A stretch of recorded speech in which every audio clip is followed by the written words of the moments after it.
Wir sehen das Ende der Welt. Die Insel St. Helena im Südatlantik. Ein recht karges Eiland, oft windig, selten wärmer als 19 Grad. Hierhin verirrt sich praktisch niemand. Auf St. Helena wird man geboren oder dorthin verbannt, wie einst Frankreichs geschasster Kaiser Napoleon. Der starb 1821 auf diesem Felsen im Meer, der in etwa die Größe meiner Heimatstadt Peine hat. Die Wege sind kurz. Jeder der 4000 Einwohner kennt jeden. Ein Handynetz gibt es erst seit 2 Jahren. Nur noch jünger ist der Flughafen. Aber der funktioniert auch nicht. Und so ist auch unser Korrespondent Thomas Denzel mit dem Schiff gereist, um herauszufinden, wie es sich denn wohl lebt am Ende der Welt. 5 Tage, endlose Weite. Die Reise nach St. Helena lehrt, was wahre Abgeschiedenheit bedeutet. Nur dieses eine Schiff, ein königlich-britisches Postschiff, verbindet die Insel mit der Außenwelt und es fährt nur alle 3 Wochen.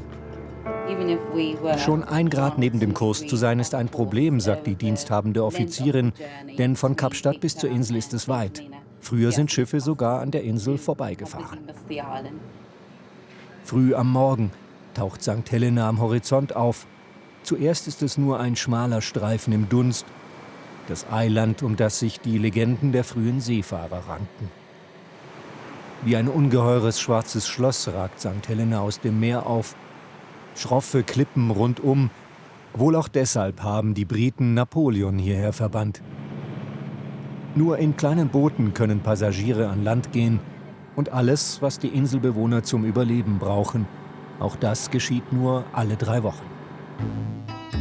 Und doch leben hier immerhin 4500 Menschen, eingezwängt in eine schmale Schlucht, die Hauptstadt Jamestown. Vieles erinnert daran, dass die Insel eines der entferntesten britischen Territorien ist, nicht nur die Bobbys in den Straßen. St. Helena ist ein Dorf mitten im Atlantik, voller Nachfahren von Seeleuten, Schiffbrüchigen und Sklaven aus aller Welt, angespült von den Wellen ihres Schicksals. Ursprünglich war die ganze Insel ein kahler Vulkanfelsen. Auch alle Pflanzen und Tiere kamen von weit her, mit den Wellen oder dem Wind. Manche, wie diese urzeitlichen Baumfarne, haben nur hier in der Abgeschiedenheit überlebt. Heute machen ihnen eingeschleppte Arten den Lebensraum streitig. Und Ranger müssen gegen die Ausbreitung der Fremdlinge ankämpfen. Wo immer die Europäer hingingen, brachten sie ihren Mist mit, erklärt dieser Ranger.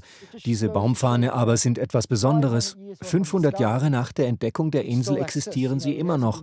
Wir müssen dafür sorgen, dass sie überleben.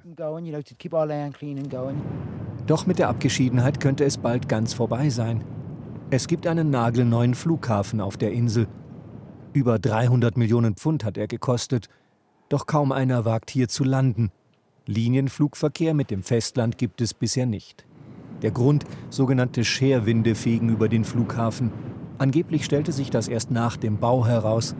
Gefährliche Winde beim Anflug auf eine Landebahn, an deren Ende es 300 Meter in die Tiefe geht. Doch wenn der Flughafen je in den Vollbetrieb geht, dann wird die Welt da draußen erheblich näher rücken und das Postschiff zum allerletzten Mal auf Reise gehen.